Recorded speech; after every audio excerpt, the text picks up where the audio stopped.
Hello, and welcome back to part 3 of what's going on in this real estate market. Today we're talking about interest rates because they're going up. We started the year off at about 3.45% on a 30-year fixed mortgage. Now we're up to about 4.65%. So we've increased over a point already this year. So I want to talk about what that's going to do to our market this year based on what happened last time in 2018 when our interest rates went up. Now, before we get started, let's take a quick look at interest rates over the last 50 years. On average, for the last 50 years, rates have been around 8%. Back in the 80s, they were as high as 18%, and it's really only been within the last 12 years, or since the crash of 2008, that we have seen rates lower than 5%.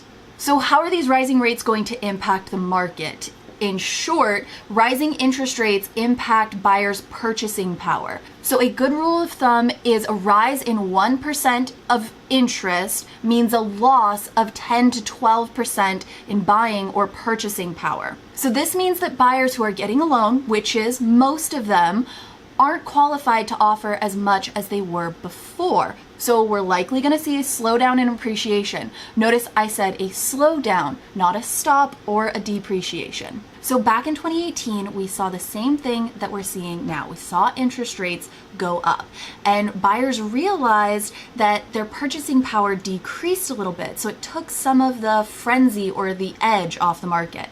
There was kind of an air of cautiousness in the moment, and it helps reset some of the rampant emotions that we were seeing at the time. Buyers weren't able to pay as much for these houses because of the increased interest rates, and it took some time for sellers to adjust. So what we ended up with was a slight increase in inventory, slight but greatly appreciated increase in inventory, but we still saw 3.1% appreciation in King County. By 2019, we were absorbing inventory more quickly, and our appreciation was around 11.3% in King County. Now by 2020, COVID hit, right? We all remember. Feds lowered interest rates yet again, and we entered this hyper frenzied, totally insane market that we all know so well. During the higher interest rate period of 2018 to 2019, we never once stepped into a buyer market territory or even got close. So remember, you need 4 to 6 months of inventory